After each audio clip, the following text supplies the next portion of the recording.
गोल्डी बराड़ से जुड़ी हुई पंजाब पुलिस ने दावा किया कि उसकी खुफिया जानकारी के आधार पर ही गोल्डी बराड़ को पकड़ा गया। पंजाब पुलिस के मुताबिक कैलिफोर्निया में छिपे गोल्डी बराड़ की जानकारी उन्होंने ही दी थी, जिसके बाद एफबीआई ने गोल्डी बराड़ को पकड़ लिया। पंजाब पुलिस का दावा है कि वो लगातार इस मामले में विदेश मंत्रालय के संपर्क में है और वो इस बात का पता लगाने में जुटी है कि गोल्डी बराड़ को डिपोर्ट किया जाएगा या फिर उसका प्रत्यर्पण होगा, क्योंकि सिद्धू मूसेवाला की हत्या की साजिश रचने का आरोपी गैंगस्टर गोल्डी बराड़ एफबीआई के शिकंजे में फंस गया है।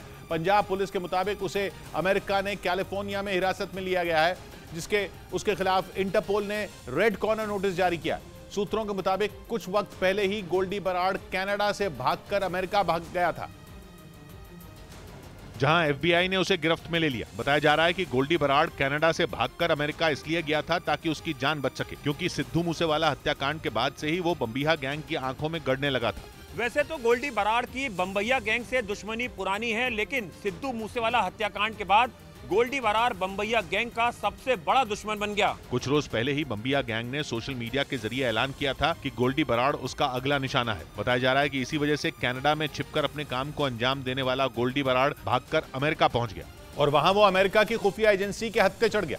लेकिन पंजाब के सीएम भगवंत मान ने दावा किया कि गोल्डी बराड़ को जल्द ही भारत लाया जाएगा, क्योंकि उसने कनाडा में बैठकर ही भारत की जमीन पर कई बड़े अपराधों को अंजाम दिया। 29 मई को पंजाब के मानसा में सरेआम गोलियां बरसाकर सिद्धू मूसेवाला की हत्या कर दी गई थी। तब कहा गया था कि मूसेवाला की हत्या भले ही लॉरेंस बिश्नोई ने करवाई हो, लेकिन उसके पीछे का दिमाग गोल्डी बराड़ का था। खुद गोल्डी बराड़ ने कई बार सोशल मीडिया पोस्ट के जरिए इस बात का दावा किया और अपनी पीठ थपथपाई। लेकिन अब पंजाब के मुख्यमंत्री दावा कर रहे हैं कि जल्द ही उसके हर गुनाह का हिसाब होगा और वो भारत की जेल की सलाखों के पीछे होगा। वो डिटेन हो गया, जल्दी ही उसको यहाँ पे लाया जाएगा। भगवंत मान के मुताबिक इस मामले में कैलिफोर्निया की पुलिस ने भारत सरकार और पंजाब पुलिस से संपर्क किया और इसी के बाद उन्होंने दावा किया कि सिद्धू मूसेवाला हत्याकांड के साथ गोल्डी बराड़ से जुड़े कई दूसरे केस भी सुलझ जाएंगे। इस बीच सिद्धू मूसेवाला के पिता ने भी गोल्डी बराड़ के पकड़े जाने की खबर पर खुशी जताई। इसके साथ ही उन्होंने गोल्डी बराड़ का नार्को टेस्ट करवाए जाने की भी मांग कर दी,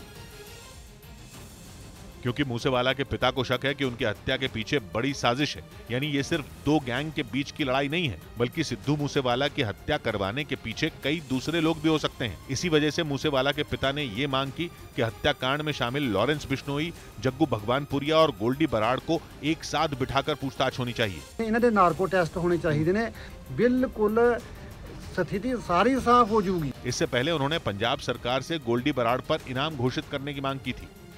उधर किंजल मिसाइल से लैस मिग-31 फाइटर प्लेन के उड़ान भरने की खबर से यूक्रेन में हड़कंप मच गया। यह घटना 3 दिन पहले यानी 29 नवंबर की बताई गई। उस दिन यूक्रेन में बेलारूस के एक एयरबेस से मिग-31 लड़ाकू विमान के उड़ान भरने की खबर फैली थी,